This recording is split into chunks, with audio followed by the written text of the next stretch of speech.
Y para terminar con la primera jornada departamental de actualización pediátrica, invitamos a la doctora Verónica Rodríguez con el último tema, emergencia cardiovascular. La doctora Verónica Rodríguez, especialista en pediatría, hizo especialidad en pediatría en el Hospital Nacional Doctor Alejandro Posadas de Buenos Aires, especialidad en cardiología pediátrica en el Hospital Pedro Elizalde de Buenos Aires, ecocardiografía en la Asociación Médica Argentina, miembro de la Sociedad Argentina de Cardio, miembro de la Sociedad Boliviana de Pediatría, miembro de la Sociedad Cruceña de Pediatría y cardióloga de planta del Hospital de Niños Mario Ortiz Suárez. Doctora, es todo suyo del micrófono para cerrar con broche de oro.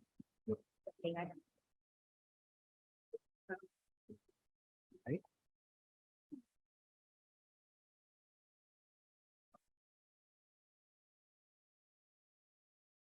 Bueno, buenas noches. Así como dijo el doctor Mauricio Puig, para nosotros es un placer tenerlos en nuestra casa para compartir un poco con nuestra experiencia. Hace mucho que extrañábamos estas jornadas presenciales y estamos muy contentos que volvamos de nuevo a vernos y que podamos un poquito compartir sobre nuestra experiencia.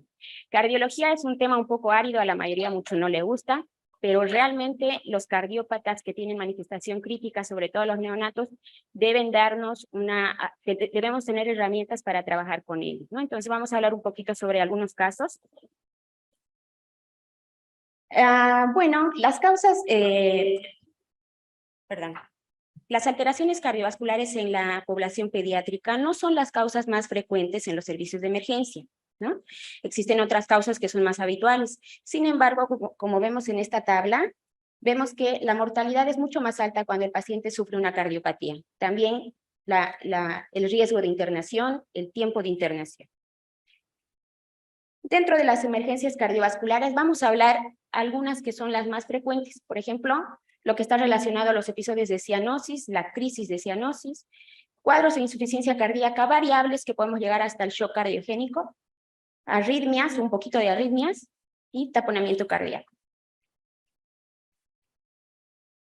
Dentro de lo que es las alteraciones cardíacas, sabemos que podemos hablar de alteraciones estructurales que están dentro del 0.8 a 1% del total de recién nacidos, y de estos el 15% son cardiopatías críticas. La cardiopatía crítica es aquella cardiopatía que requiere cirugía dentro del primer mes de edad y que tiene alta mortalidad, en general neonata, ¿no?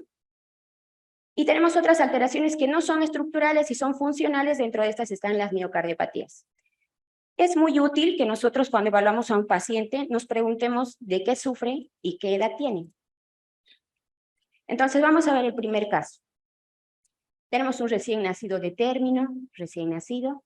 Al nacimiento ya vemos que presenta una cianosis generalizada, satura 50% ambiental, no presenta distrés respiratorio, es un cianótico confortable, y no responde al aporte de oxígeno. Sigue saturando 50%, 60%, 70%, pero no mejora. Ingresa a la terapia neonatal. Entonces nos preguntamos, ¿de qué sufren? No tiene distrés, claramente sufre de cianosis. Lo vemos algo mal perfundido y le hacemos una gasometría. En la gasometría vemos un pH de 6,9, acidótico, una PO2 claramente baja, 33 milímetros de mercurio, PCO2 45, muy aceptable, y un lactato de 10. Esta es la placa que se hace en la terapia neonatal. Como podemos ver, hay una leve cardiomegalia, ¿no? Y tenemos redistribución de flujo, con flujo que llega hasta apical. Una placa alterada. Es muy útil que tengamos herramientas para recordar de qué se trata. Entonces, esta es una grilla que se usa en la Sociedad Americana de Emergencias Pediátricas. Aquí vamos a ver el tipo de cardiopatías, y aquí vamos a ver su edad de presentación y cómo se presenta. Nuestro paciente es un recién nacido y se presenta no con shock, sí con cianosis, no con shock, no con shock, no con shock, sí con cianosis. Probablemente sea una transposición o un falot severo que también podría estar dentro de esta presentación. El caso se trata de una transposición de grandes vasos típica, La incidencia de esta cardiopatía es de 1 en 2.000 hasta 4.500 nacidos vivos, del 7 a 8% del total de cardiopatías, generalmente en varones, una relación de 2 a 1, en general son recién nacidos eutróficos, nacen con buen peso, cianosis severa y sin distrés. El tratamiento es más, va a necesitar un servicio que tenga cardiología y cirugía cardiovascular. Nuestro objetivo es asegurar una mezcla completa por una CIA, una CIB y un lupus, para llegar a la cirugía que es un switch arterial. Como sabemos, a ver, creo que tengo una diapo, sí. Este es un corazón normal, aquí tenemos auricular derecha, ventrículo derecho que da lugar a la arteria pulmonar que lleva la sangre a los pulmones, se realiza lo que es el intercambio gaseoso y retorna por las venas pulmonares a la aurícula izquierda, al ventrículo izquierdo y se distribuye por la aorta a los tejidos. Retorna de nuevo por las venas sistémicas a la aurícula derecha. Este es un corazón normal que tiene una circulación que se denomina circulación en serie. Esto es el corazón que todo el mundo debería tener, ¿no? Este es el corazón de una transposición, donde vemos que la transposición es una alteración en la conexión de las grandes arterias, y la aorta está conectada al ventrículo derecho y la arteria pulmonar al ventrículo izquierdo, por lo cual las venas sistémicas llegan a la aurícula derecha, trayendo sangre desoxigenada, llegan al ventrículo derecho y vuelven a la aorta. Entonces, la circulación sistémica, aorta, tejidos, cava y corazón derecho, no se relaciona con el corazón izquierdo. Las venas pulmonares que traen oxígeno al 100% vuelven al ventrículo izquierdo, vuelven a la arteria pulmonar y vuelven al pulmón a hacer hematosis todo el tiempo, y por el sistémico circula todo el tiempo sangre no oxigenada. Por eso, la transposición es el cuadro de cianosis más severa en cuanto a cardiopatía estructural. Para que la transposición de grandes vasos pueda llegar a su tiempo quirúrgico, necesitamos que tenga sitios de mezcla adecuados. Así que cuando hablamos con el cardiólogo le preguntamos cómo está la CIA, que es el sitio de mezcla ideal. Y vamos a hablar un poco sobre cianosis. Cianosis, definición, es la presencia de hemoglobina reducida mayor a 5 gramos por decilitro, ¿no? Tenemos una clasificación de cianosis, acrocianosis, cianosis periférica y cianosis central. La acrocianosis resulta de cambios vasomotores durante la transición fetal a postnatal y es resultado de una vasoconstricción periférica. Es benigna. Es una coloración azulada alrededor de la boca, la cianosis peribucal y las extremidades. Cianosis periférica, producto de vasoconstricción, alteraciones vasomotoras con aumento de la extracción de oxígeno tisular, manteniendo una saturación normal. En casos de sepsis, shock. Tenemos muy frecuente en los recién nacidos, una acrocianosis y una cianosis peribucal, benignas. Vamos a ver cianosis central. La cianosis central es una disminución de la saturación arterial de 85 a 95%, menos de 85%, sabemos que a los 10 minutos de nacido deberían todos los niños saturar más de 95%, ¿no? Siempre es patológico, y la cianosis central va a incluir mucosas y va a dar desaturación al saturómetro, o en sangre arterial. ¿Cómo evaluamos en mucosas? ¿No? Aquí tenemos un poco el labio, pero en general vemos mucosa oral, y ya esto es un producto de cianosis crónica, las famosas acropatias. ¿Cómo sabemos si mi paciente tiene cianosis leve, moderada o severa? La cianosis muy severa es aquella que está por debajo del 75%. Cuando tenemos cardiópatas cianosantes, mantenemos una cianosis estable entre 75 y 85. Menos de 75 es un paciente que necesita nuestra intervención.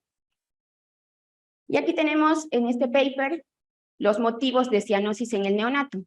Cuando tenemos un neonato cianótico con cianosis central, debemos evaluar las distintas causas: alteraciones de la vía aérea superior, alteraciones cardíacas, por supuesto que vamos a ver un test que lo vamos a aplicar, alteraciones hematológicas, ¿no? Es importante porque a veces nos consultan por cianosis, sin embargo el paciente tiene un estridor constante y es una laringomalacia, ¿no? Entonces tenemos que evaluar un poquito a ver qué más puede presentar ese paciente. Otras causas metabólicas: hipoglicemia, errores del metabolismo, causas neurológicas, apneas del prematuro, infecciones, por supuesto, hemorragias, ¿no? Pacientes que han nacido producto de sedación materna, convulsiones, por supuesto, ¿no? Desórdenes neuromusculares que nos lleven a alteraciones de hipoventilación central, también lamentablemente vemos varios casos de este tipo. Las causas pulmonares, que es una variedad, y la hipertensión pulmonar, que también es una causa de cianosis en el neonato. ¿Cómo podemos evaluar si la cianosis es de causa cardíaca o no? Primero veo si el paciente tiene una cianosis central, saturo. Si satura menos de 85, entonces lo que vamos a hacer es el test de la hiperoxia. El test de la hiperoxia en principio es una prueba basada en aporte de FIO al 100% por más o menos 10 minutos y evaluamos la respuesta con gasometría. En varios lugares ya no se hace con FIO al 100%, pero sí se evalúa la respuesta con gasometría. Entonces, cuando vemos nosotros, cuando pensamos que se trata de una cardiopatía, aquí tenemos gasometrías con PO2, con FIO 0.21 y aquí tenemos FIO 1. En general, el paciente que tiene una cardiopatía con cianosis de origen central, cardíaca, vemos que las PO2 son menores de 100, salvo las que tienen importante hiperflujo pulmonar, que pueden tener hasta 150. Las otras causas tienen PO2 más altas en general. Este paciente, bueno, tiene que ir a distintos tipos de tratamiento, si es necesario una septostomía y su camino final un switch arterial. Vamos a ver el caso 2. Es un paciente de 1 año que acude a emergencia por dificultad para respirar, tiene presencia de tos y cianosis. Al examen físico satura 75% ambiental, una frecuencia de 110 latidos por minuto, tiene 1 año. Evidenciamos una cianosis generalizada, ya a esta edad presenta acropaquias, un soplo sistólico en foco pulmonar de 3 en 6. Entonces también nos preguntamos de qué sufre. Este paciente sufre de cianosis. Y cuando evaluamos en la grilla, cerca al año de edad, los pacientes que se presentan con cianosis, el de presentación un poco más tardía y que haya estado relativamente confortable es la tetralogía de Fallot. Le hacemos una radiografía de tórax, tenemos aquí una imagen típica de Fallot, la famosa imagen en zapato sueco, con un signo de hachazo pulmonar, que es una concavidad en el arco pulmonar. No vemos aquí la curva de la arteria pulmonar, aquí tampoco. Un ángulo de 90 grados, ¿no? en los arcos izquierdos, y un corazón redondo con una punta muy levantada, eso es típico del Fallot. Claramente hipoflujo pulmonar, y este tiene un poquito más por colaterales. Cuando vemos la frecuencia de la tetralogía de Fallot respecto a las otras cardiopatías cianosantes, es la que es más frecuente por excelencia. Entonces, este paciente se hace un ecocardiograma y se trata de una tetralogía de Fallot, se solicita angiotomografía cardíaca para estudio del árbol pulmonar. Mientras tanto, luego de 14 horas presenta tendencia al sueño, hipotensión arterial y cianosis empeorada. Satura 27% con una presión de 75/30 en una paciente de 1 año y una frecuencia cardíaca de 137. Sabiendo que se trata de una tetralogía de Fallot, sabemos que el Fallot puede hacer una crisis de cianosis más shock, de que sufre cianosis más shock, una crisis de cianosis. Entonces se le aplica oxígeno, posición genupectoral, expansión a 20 mililitros de solución fisiológica, ketamina y propanolol. Paciente logra recuperar, satura 75 con una presión adecuada, una buena frecuencia, y hablamos con cirugía cardiovascular. Entonces, ¿de qué se trata la crisis de cianosis? La crisis de cianosis es una emergencia cardiológica en general, muy asociada a la tetralogía de Fallot o a otras cardiopatías que tengan una estenosis pulmonar parecida a la del Fallot. Se presenta en una incidencia del 67%. Es un estado clínico resultante de una disminución aguda del flujo pulmonar, empeora la cianosis súbitamente, con severa hipoxemia, acidosis metabólica, alteración del sensorio y bajo gasto. Pueden haber gatillos para que un paciente entre en crisis de cianosis. Dentro de los gatillos tenemos infección, deshidratación y llanto excesivo. Constituye una emergencia cardiológica por alta mortalidad. Aquí tenemos la típica posición en cuclillas, donde el paciente, que es un niño, involuntariamente sabe que al ponerse en esa posición mejora. Típica de Fallot. Pero ¿por qué se produce la crisis de cianosis en la tetralogía de Fallot? Aquí tenemos un esquema con los 4 componentes de la tetralogía de Fallot. Como vemos, hipertrofia del ventrículo derecho, que es estenosis pulmonar infundibular, un músculo bajo la válvula pulmonar, esta también la válvula es pequeña, una CIB muy grande, ¿no? Y tenemos hipoplasia del árbol pulmonar. Entonces, ¿qué es lo que pasa en estos pacientes? La sangre que vuelve de las venas cavas a la aurícula derecha pasa al ventrículo derecho. Como le es muy difícil pasar a la arteria pulmonar, toma el camino más fácil, que es por la CIB hacia la aorta, sin haber hecho hematosis. Lleva sangre no oxigenada hacia la aorta. La aorta recibe sangre no oxigenada y sangre oxigenada que venía del ventrículo izquierdo. Entonces, la aorta maneja sangre venosa y sangre arterial. Con resultado, un paciente cianótico. ¿Por qué se produce la crisis de cianosis? La crisis de cianosis se cree que es resultado de un espasmo infundibular, es decir, esta hipertrofia que tenemos subvalvular pulmonar aumenta, genera un espasmo, una disminución de la resistencia vascular sistémica, quiere decir que la aorta le empieza a bajar la presión arterial sistémica por algún motivo, como la sepsis, lo cual es más fácil irse, el flujo tiene más facilidad para dirigirse del ventrículo derecho hacia la aorta, tiene menos resistencia al flujo cuando hay vasodilatación sistémica. Y el llanto, las catecolaminas, el llanto entre otras, que producen mayor espasmo infundibular. Entonces, ¿esto que produce? Mayor cortocircuito de derecha a izquierda. Quiere decir que la mayoría de la sangre aumenta la cantidad de volumen que se va. En vez de irse a la pulmonar, se va más cantidad de volumen hacia la aorta, empeorando la cianosis, habiendo menor flujo al pulmón, generando una saturación muy severa. Bueno, esto vamos a pasar. Aquí tenemos otro esquema. Todo lo que aumente la frecuencia cardíaca, esto también genera un gatillo, llanto, infección, fiebre, deshidratación, ¿no?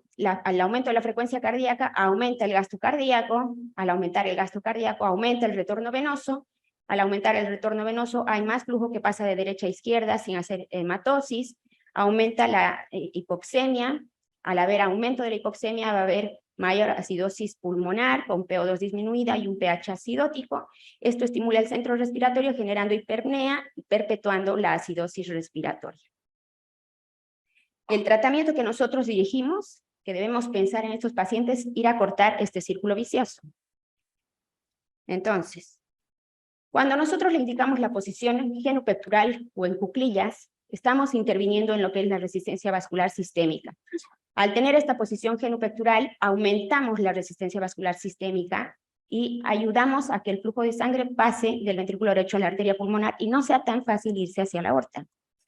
Cuando nosotros usamos sedación del tipo de los que no produzcan hipotensión arterial, como ketamina, vamos a actuar en lo que es descarga catecolaminérgica.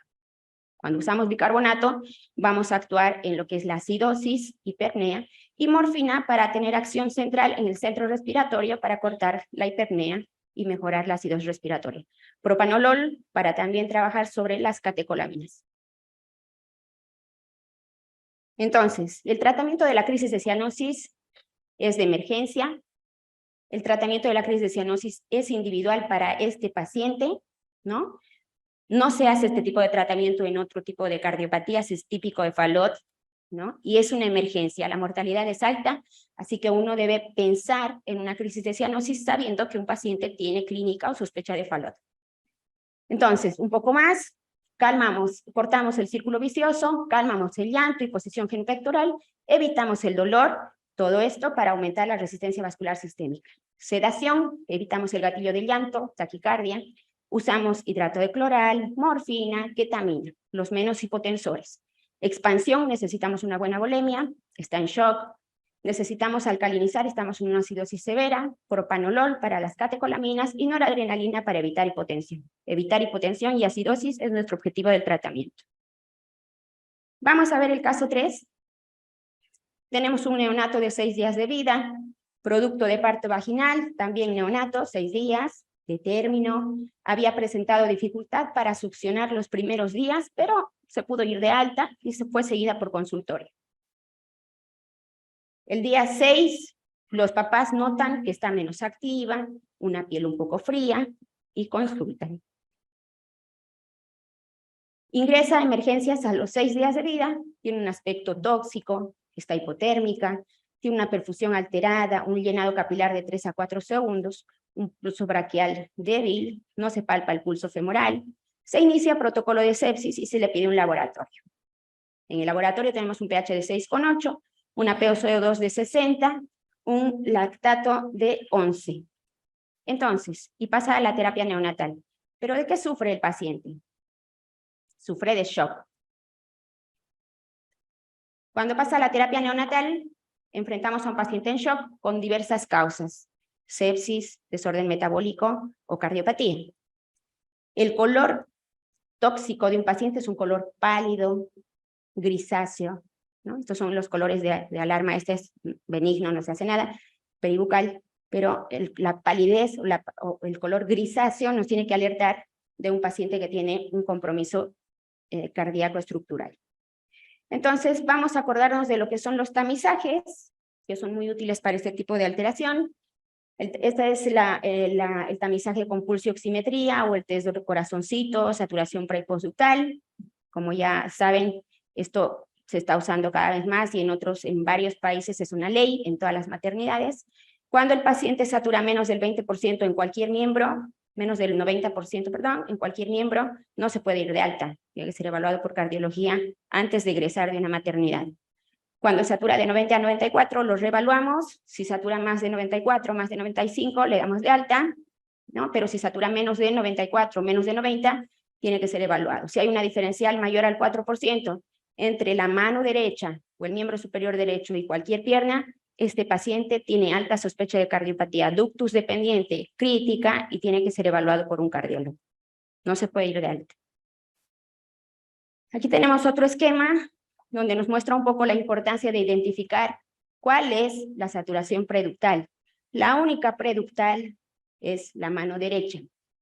Aquí tenemos un paciente normal, con un corazón normal, que todo su cuerpito satura igual, está rosado. Aquí tenemos un paciente con hipertensión pulmonar, donde el ductus no tiene cardiopatía estructural, pero el ductus está mandando por mayor presión de la arteria pulmonar hacia la arteria aorta, generando una desaturación en la aorta descendente. Tenemos un paciente con menor saturación en todo el hemicuerpo inferior, pero la manito derecha está con saturación normal. Acá tenemos un traspuesto, que es la saturación inversa, porque en este caso tenemos que la arteria pulmonar está llevando sangre oxigenada y la aorta está llevando sangre no oxigenada. En este caso tenemos la preductal, tiene una saturación mucho menor que cualquier miembro. La diferencial inversa es típico de una transposición de grandes vasos. Y esta es otro tipo de transposición cuando ya se cierra el ductus y todo el paciente está con cianosis severa, como el caso que vimos. Este es otro screening que, si uno quisiera que no se le pasen cardiopatías por clínica, deberíamos poder tomar la presión en los neonatos, también preductal y postductal, brazo derecho y cualquier pierna. Si hay una diferencial mayor a 15, este paciente va a ser evaluado por cardiología por alta sospecha de coartación crítica. Si la diferencial es menos de 15 y no tiene otros signos de alarma, puede ser egresado. Solo preductal es el miembro superior derecho. Bueno, hay múltiples causas de shock neonatal. Este paciente está en shock. Dentro de las causas de origen cardiogénico tenemos las cardiomiopatías, miocarditis en general posinfecciosas o metabólicas también, arritmogénicas, que son frecuentes en la vida neonatal, y las estructurales. Vemos nuestra tablita. Tenemos un paciente de 6 días de vida con shock. Coartación, estenosis aórtica, hipoplasia del corazón izquierdo, atresia tricuspidia, pero debería estar cianótico. Estas en general no. Vamos a ver. Entonces, en la unidad de neonatología se le hace una placa, vemos una cardiomegalia, que también es típica en estos pacientes, y le tomamos la presión. El miembro superior derecho, que es la preductal, tiene una presión en el percentil 90-95, y el miembro inferior tiene una presión en percentil 50, diferencial patológico. Se inician prostaglandinas y se solicita un ecocardiograma. Las prostaglandinas se inician para mantener un ductus permeable, porque pensamos que el flujo sistémico es ductus dependiente. Esta es la presentación de las prostaglandinas. Las prostaglandinas son una medicación que es indispensable para mantener abierto el ductus que está sosteniendo el flujo sistémico en este caso. Tenemos una dosis de apertura, una dosis de mantenimiento y la forma de preparar esta medicación. Siempre se la indica en un área de terapia neonatal porque tiene varios efectos adversos, dentro de ellos las apneas, así que es un paciente que puede ir probablemente a tubos. Aquí tenemos un esquema de la coartación crítica. Aquí tenemos un ductus permeable. Como ven, hay una disminución del calibre después de la subclavia, por lo cual el ductus que está a ese nivel va a generar una desaturación de la aorta descendente. Por eso es importante los tamizajes, ¿no? Y mantener abierto el ductus. Bueno, un poquito sobre coartación de aorta. Tiene una incidencia de 1 en 2.000 recién nacidos vivos, asociado a síndromes genéticos. Sospechamos cuando la saturación postductal está alterada y cuando hay diferenciación de presión entre miembro superior derecho y miembros inferiores, y cuando tenemos un neonato en shock. Todos los neonatos en shock que no evolucionan favorablemente al tratamiento adecuado de shock tienen alta sospecha de cardiopatía. Aquí un poco sobre un paper de una revisión de 2 décadas de tratamientos de coartación, donde vemos que los tipos de tratamiento quirúrgicos y colocaciones de stent según la edad. Entonces, algunas lecciones para terminar la primera parte. Preguntarnos de qué sufre y qué edad de presentación es la que tiene mi paciente es muy importante para que sepamos qué cardiopatía puede presentar. Alarma una cianosis que no mejore con el oxígeno, la presencia de shock, alertan a una cardiopatía crítica, sobre todo en recién nacidos. Diferenciar el shock séptico suele ser difícil. La presencia de hepatomegalia suele orientar a una causa cardíaca. Un paciente en shock con hepatomegalia tiene alta sospecha de falla cardíaca, sea estructural o no. Es importante la evaluación de las características de los pulsos y la presión arterial. No puede haber un examen cardiológico sin toma de pulso y presión. La utilización de las pruebas de tamizaje pueden evitar una emergencia, pulsioximetría, toma de presión arterial. Vamos a ver otro tipo de alteraciones cardiovasculares. Aquí tenemos un paciente de 12 años. Hace 3 días estaba con dolor de garganta, pero empieza con dificultad para respirar y dice que no puede dormir. Tiene historia de faringitis estreptocócicas frecuentes. Tiene un buen pediatra que le hace cultivo de fauces como tiene que ser, entonces tenemos aislamiento de estreptococo en sus antecedentes de faringitis.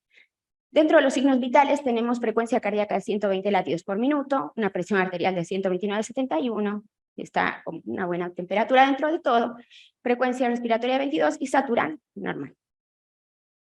Al examen físico que podemos ver en este paciente, tiene 12 años, está sentado en la cama, apoyado en la almohada, una respiración superficial, él decía que le costaba respirar, tiene una expiración prolongada, puede hablar oraciones completas, está activo y está alerta.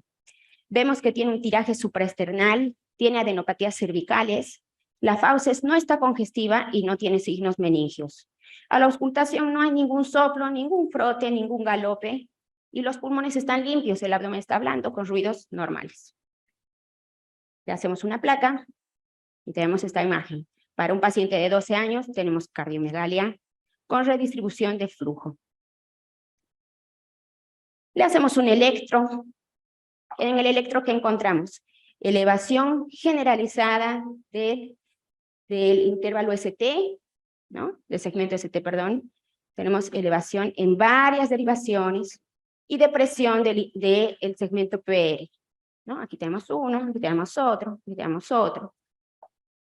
¿Y eso típico de qué? De pericarditis.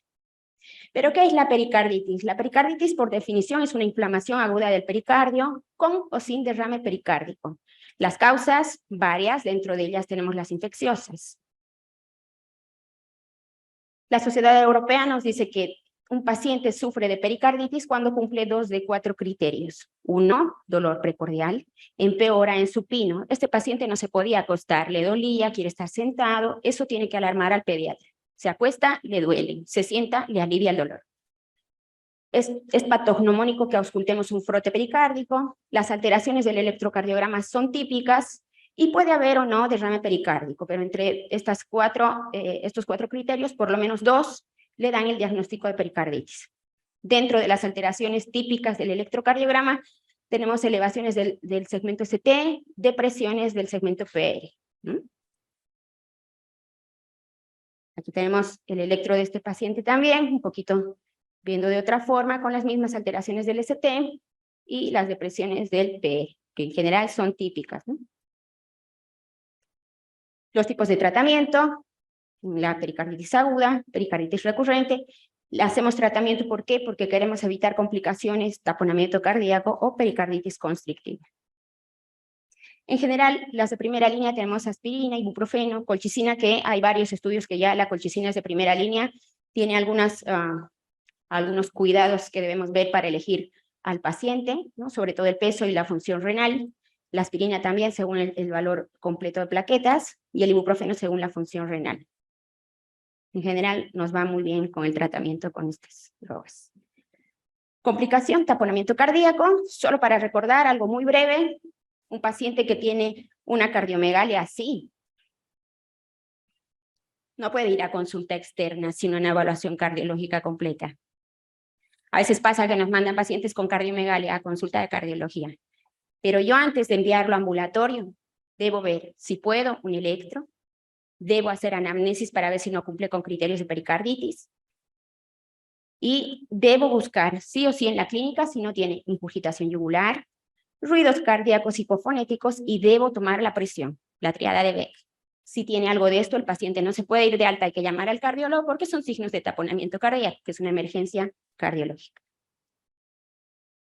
Bueno, vamos a ver otro caso, ya vamos terminando. Tenemos un paciente de 2 meses que es referido por dificultad respiratoria con diagnóstico de bronquiolitis. Estamos en época, realiza tratamiento broncodilatador, mejora muy poco y le solicitamos una placa de tórax. Esta es la placa, es un paciente de 2 meses, y tenemos franca cardiomegalia del pulmón blanco, hiperflujo pulmonar claro. Reevaluamos, tocamos los pulsos medios débiles, no le escuchamos un soplo, impresiona un ritmo de galope, parecen más de 2 ruidos, está medio oligoanúrico, su presión hipotenso, letárgico y respiración acidótica. ¿De qué sufre?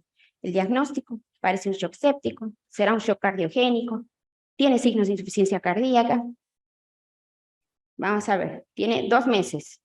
2 meses, más o menos por acá, insuficiencia cardíaca que sea prolongada, una CIB, un ductus. Acá tenemos algunas, a ver, ¿cuál es? Endocarditis, bueno, no es muy común, ¿no? Y estenosis aórtica, que en realidad estas se chocan antes. Tenemos las de cortocircuito izquierda-derecha, CIB, ductus, sería un poquito menos sintomática. Entonces, ¿qué hacemos con el paciente? Está con deterioro del sensorio, medio letárgico. Lo que hacemos el ABC y soportamos primero. Soporte ventilatorio, en general cuando vemos con mucha dificultad y con esa placa, probablemente le requiera presión positiva. Soporte inotrópico, según cómo va esa presión. Podemos hacer bolos pequeños de 5 mililitros kilo, 10 mililitros kilo, y auscultamos y tocamos hígado. Furosemida, monitorizamos electrolitos y gasometría y evaluación por cardiología para hacer un ecocardiograma. El ecocardiograma dice no tiene cardiopatía estructural, pero tiene signos de miocarditis. Entonces, ¿qué es la miocarditis? Por definición, es una enfermedad inflamatoria del miocardio, es una alteración funcional. El corazón está bien formado estructuralmente, pero funciona mal. Dentro de las manifestaciones, en general, están descritas el dolor precordial, insuficiencia cardíaca. En los lactantes pequeños, la insuficiencia cardíaca tiene una tríada muy fácil que no necesita que sepamos auscultar. Vamos a ver a un paciente que tiene dificultad respiratoria, hepatomegalia y una cardiomegalia. Si tenemos esta tríada, es una insuficiencia cardíaca hasta que se demuestre lo contrario. Arritmias, ¿no?, asociadas a miocarditis, y shock cardiogénico, que es el cuadro más crítico de una miocarditis. Dentro de las causas, varias, muy comunes en nuestra experiencia, infecciosas. Vemos muchísimas, tanto virales, que son por excelencia las primeras, y las bacterianas también. Tuvimos mucho virales de todo tipo y estreptococo, que se lleva la bandera en las bacterianas. Autoinmunes, lúpicas en general. Metabólicas, ¿dónde están? Metabólicas por acá, ¿no? Las metabólicas son muy frecuentes en pediatría, y dentro de las metabólicas tenemos el hipotiroidismo, que es de las causas más frecuentes y a veces es manifestación de debut de hipotiroidismo. ¿Cuál es la clínica en miocarditis pediátrica? Vamos a ver que hasta el 69% tiene antecedentes de haber cursado un cuadro viral, casi el 45% arritmias, pueden tener signos de síncope, muerte súbita en menor proporción. Síntomas: fatiga, respiración entrecortada, dificultad respiratoria, fiebre, náuseas, rinorrea, dolor precordial, disnea, tos, palpitaciones, diarrea, porque los virus enterales, como el rotavirus, los enterovirus, tienen alta asociación a miocarditis. Los signos: taquipnea, taquicardia, hepatomegalia, dificultad respiratoria, puede o no haber soplo, galope, disminución de los pulsos, edema y cianosis. En el electrocardiograma, que también es una herramienta muy común de obtener, antes que un cardiólogo, es más fácil hacer un electro, y en el electro tenemos taquicardia sinusal, alteraciones del STT, en general onda T plana, inversión de la onda T también, elevación del ST, y lo que vemos muy habitual son complejos QRS hipovoltados, QRS con un valor menor a 5 milivoltios. Alteración de la conducción, arritmias en general. En el ecocardiograma vemos que es el estudio de primera línea en los pacientes. ¿Y qué es lo que va a decir el ecocardiograma para saber si es una miocarditis? Va a encontrar alteraciones de la función global o regional ventricular, grados variables de dilatación ventricular, engrosamiento del miocardio versus edema, derrame pericárdico, trombos o insuficiencias valvulares. Cuando los cardiólogos vemos esto, sabemos que es un corazón inflamado, una miocarditis. Entonces, ¿cómo evolucionan? El 46% van a tener disfunción ventricular persistente, el 7% pueden llegar a fallecer, y el 19%, si no recuperan esa función, van a requerir un trasplante más o menos en un periodo del diagnóstico hasta 3 años. Miocarditis fulminante, cuando además de los detalles electrocardiográficos y ecocardiográficos, tenemos una falla severa, falla multiorgánica y arritmias ventriculares. La mortalidad es del 85% en la miocarditis fulminante. Nuestro caso es un metabólico, hipotiroidismo, hizo terapia de reemplazo y revirtió el daño miocárdico y ya no sigue más con nosotros, va con endocrino. Vamos por el último caso. Es un paciente que tiene 3 semanas de vida, hace 3 días no se está alimentando igual, lo vemos agitado, vomita. Hace 4 días realizó su control regular pediátrico que fue normal. No hay personas enfermas alrededor, pero no se alimenta y vomita y está agitado. Tomamos los vitales, taquicárdico y el resto bien. Reticulado, tiene una auscultación de ruidos regulares, sin soplo, no tiene galope, auscultación pulmonar limpia, el llenado capilar conservado, los pulsos están bien, y la placa de tórax normal. Le hacemos un electro, esto es motivo de consulta muy frecuente en el área de pediatría, y tenemos una frecuencia cardíaca que llega hasta 270, ¿no? Con complejos estrechos, un diagnóstico de una taquiarritmia, con complejos regulares. Entonces, ¿qué debemos preguntarnos cuando tenemos una frecuencia de 220 o más? Le hacemos un electro, por supuesto, vemos si el paciente está estable e inestable, si no está en shock o hipotensión. Y cuando hacemos el electro tenemos que ver, ¿es regular o es irregular? ¿El QRS es estrecho o es ancho? Para tener una idea cuánto dura un QRS normal por edad, tenemos acá los valores, hasta un máximo de 120 milisegundos a los 13 años. ¿Tiene repercusión hemodinámica? Entonces todos ya conocemos el algoritmo del PALS, lo aplicamos. Cuando tenemos un electrocardiograma de 12 derivaciones, ¿no? Vamos a evaluar, ponemos un monitor, por supuesto, le tomamos todos los vitales, ya empezamos a buscar una vía periférica, ¿no? Mantenemos si es necesario la vía aérea, hacemos por supuesto el ABC y le tomamos un electrocardiograma. Sí o sí tenemos que hacer un electrocardiograma porque no podemos trabajar sin electro en este tipo de pacientes. Entonces, en el electrocardiograma vamos a ver si tiene onda P y los complejos QRS están normales, estrechos, probablemente sea una taquicardia sinusal. Voy a buscar causas de taquicardia sinusal, si no está con fiebre, con acidosis, o una alteración metabólica, como por ejemplo el hipertiroidismo también. Si no tiene los criterios de un electro sinusal, entonces voy a evaluar si el paciente tiene repercusión hemodinámica o no. ¿Tiene repercusión hemodinámica? Vuelvo a ver, el QRS es estrecho, menos de 0,09 como en este caso, probablemente se trate de una taquicardia supraventricular. ¿Qué tiene que tener el electro? No tiene que tener onda P, el RR debería ser variable, En los niños más pequeños se toman algunos límites de frecuencia cardíaca, por ejemplo, en lactantes pequeños 220 para arriba, se considera que no podría ser sinusal, y en niños más grandes, mayores de 180.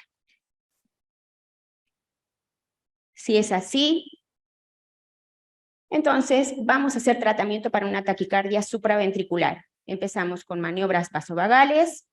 Después, si no responde, adenosina, y si no responde, segunda dosis de adenosina, y si no responde, deberíamos poder evaluar el electro en mejores condiciones, y según eso, evaluar el tratamiento a seguir.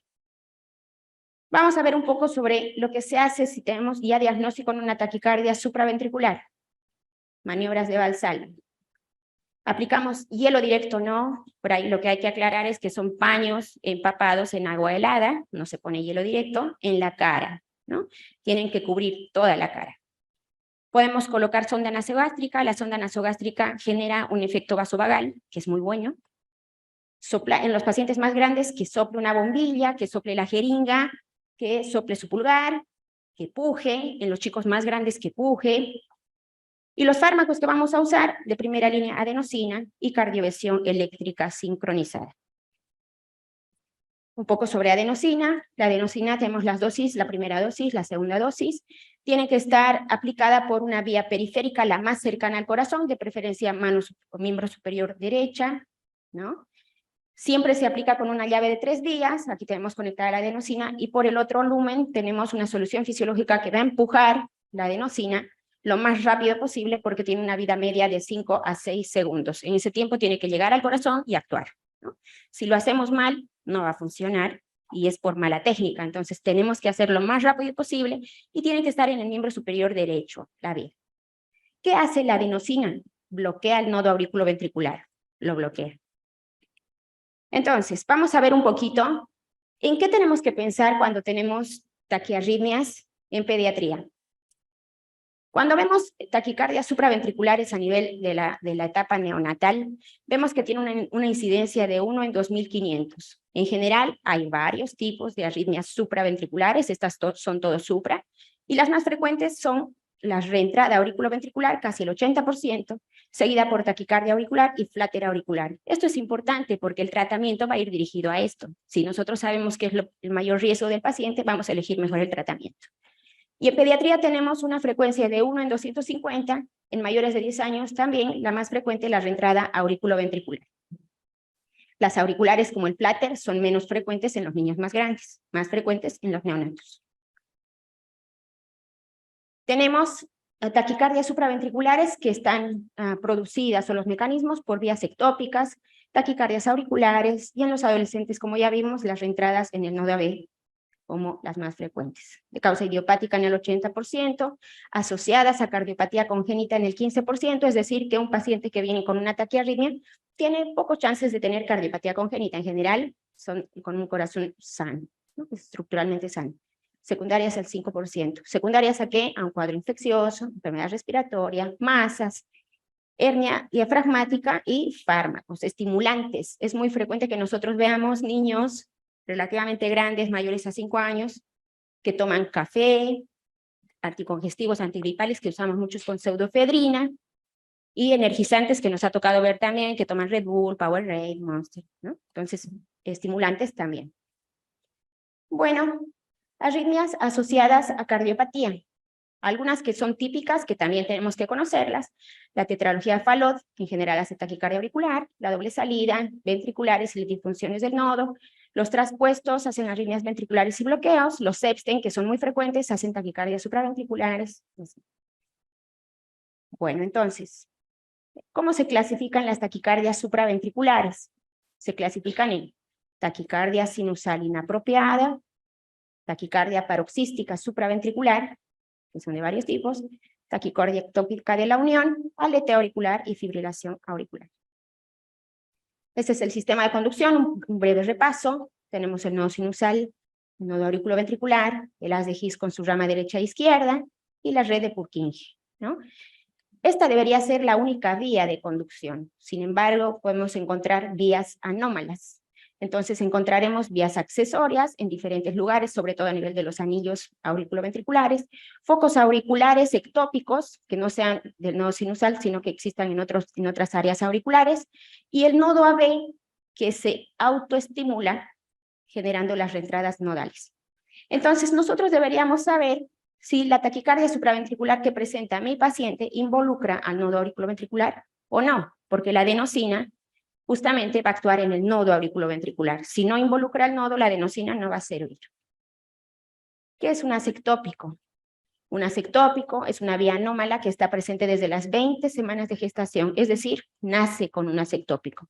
La mayoría regresiona durante la infancia y hasta el 60% tienen expresión en el electrocardiograma, el 40% son asintomáticos. Entonces, son arritmias congénitas.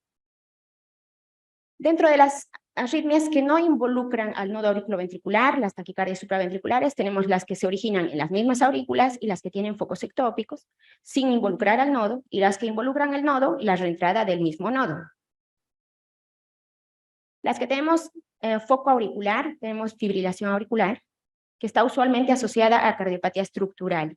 El 50% puede llegar a tener una mortalidad en pacientes más grandes. Si se asocia a una vía accesoria, puede llegar a producir una fibrilación ventricular. Aquí vemos el sistema de conducción, cómo se inicia en el nodo sinusal por los haces internodales, pueden pasar a la aurícula izquierda, a despolarizar, al nodo auriculoventricular, se unen todos los estímulos en el nodo auriculoventricular y pasan a las de His y a la red de Purkinje de forma ordenada. Aquí tenemos qué es lo que pasa en una fibrilación auricular. Tenemos múltiples focos ectópicos, ¿no? No solamente el nodo sinusal, los cuales empiezan a generar contracción auricular y el nodo auriculoventricular le pone un freno para que no pase al ventrículo. De tal forma, vamos a ver las características del electro. Tenemos ausencia de onda P. Lo más característico, complejo QRS estrecho con un ritmo irregular. Esta no es una TPS, es una fibrilación auricular. Esto es muy importante, ¿no? Tenemos los latidos en diferente distancia, intervalo entre RR diferente. Esto es típico de una fibrilación auricular.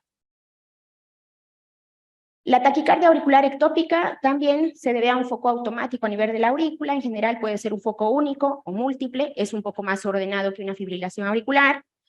Puede tener aumentos y descensos de la frecuencia cardíaca, eso es muy típica, y en general cuando se presenta en los más chicos puede resolver regresionar antes de los 6 meses en el 80%.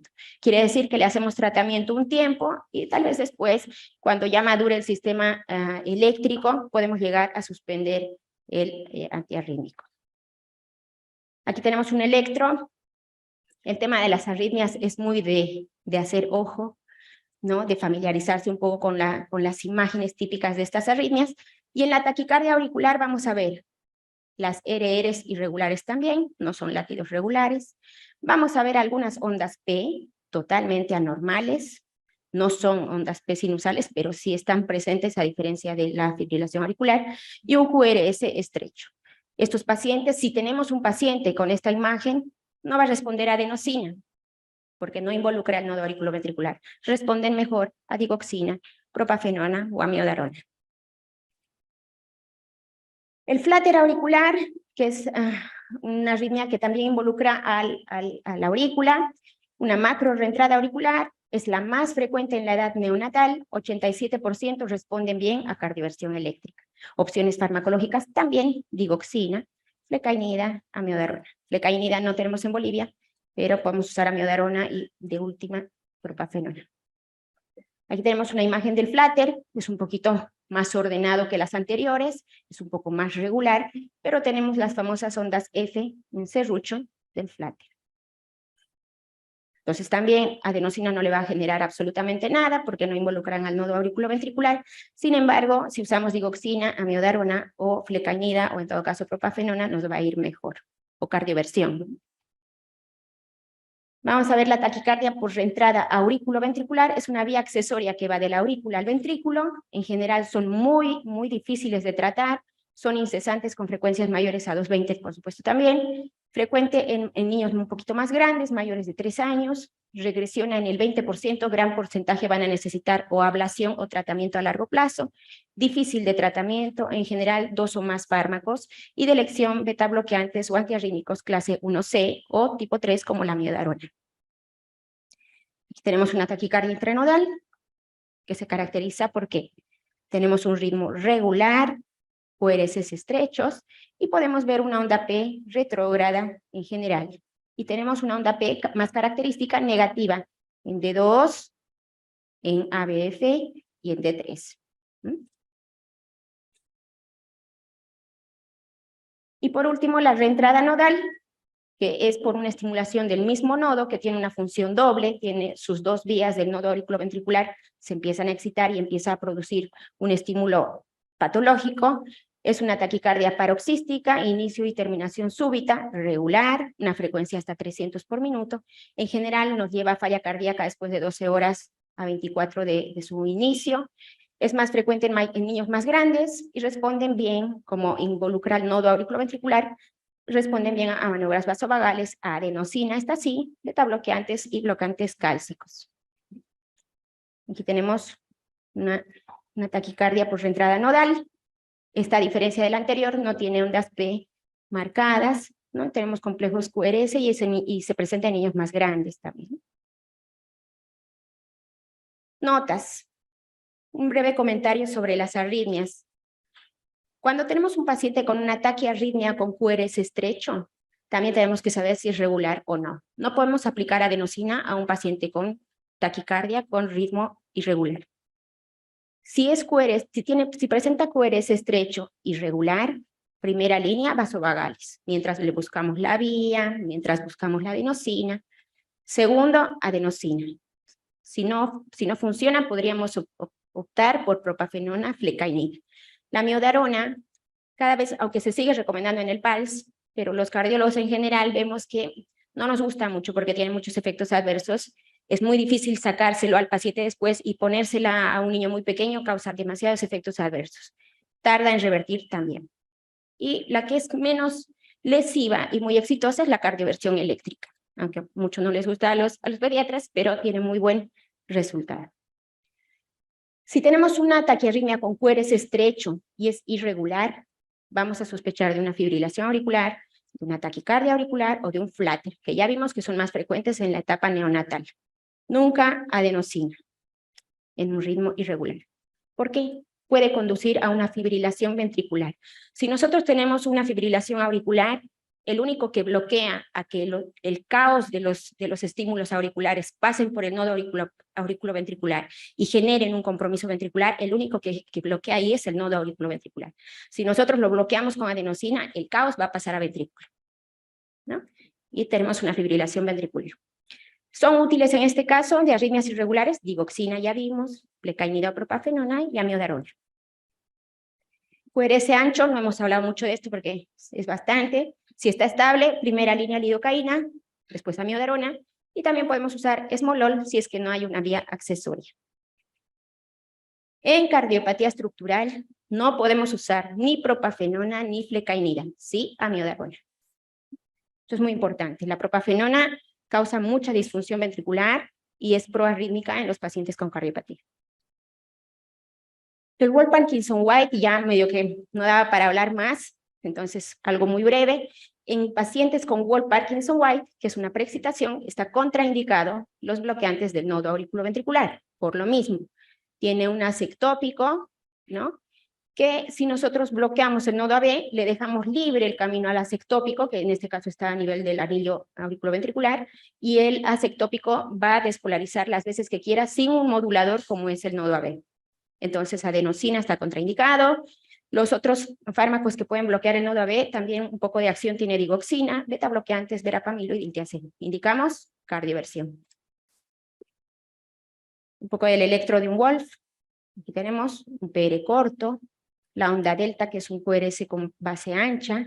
La vemos un poquito mejor por ahí, en este esquema. Ahí. Acá, para eso es más fácil. La onda P con un PR que casi no existe, una onda delta que es esta pancita, que al inicio del complejo QRS, y en general un complejo QRS ancho. Entonces hay que tener cuidado en estos pacientes de no usar lo que estamos acostumbrados en toda TPS.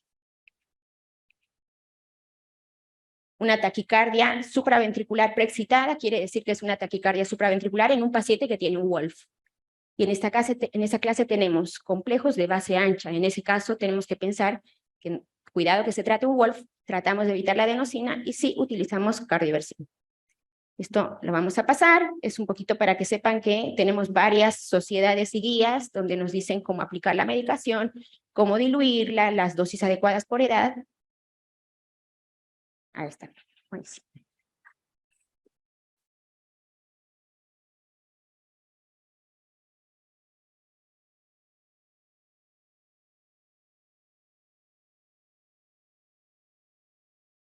Bueno, agradecer la participación de la doctora Verónica. Si tuviéramos algunas preguntas del auditorio, tal vez, quizás, ¿alguien?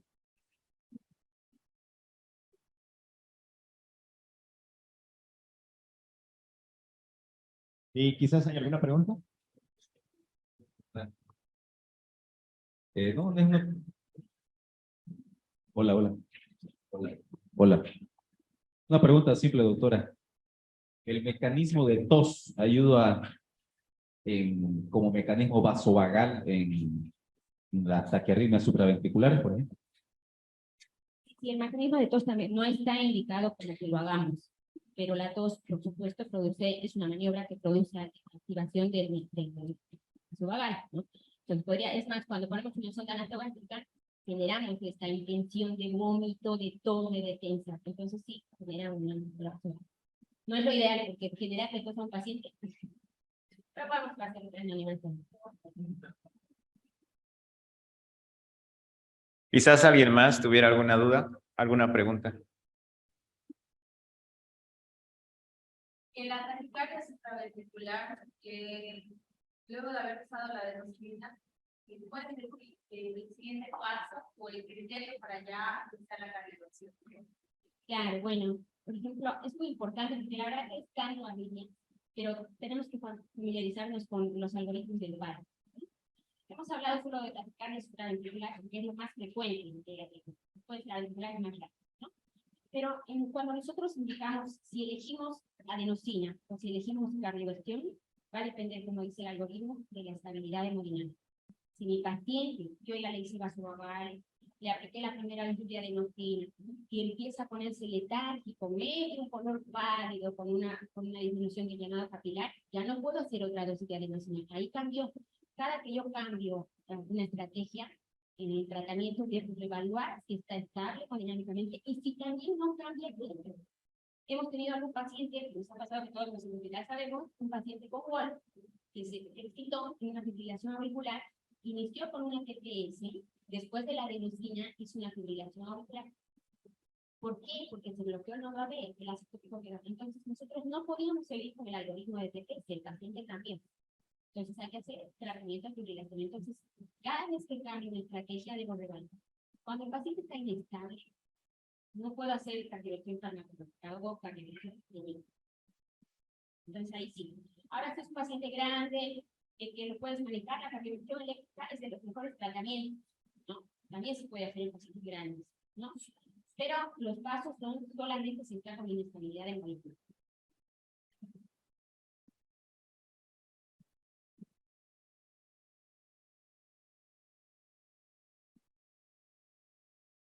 Bueno, muchas gracias a todos los presentes el día de hoy. De esta manera concluimos el primer día de las jornadas departamentales de pediatría.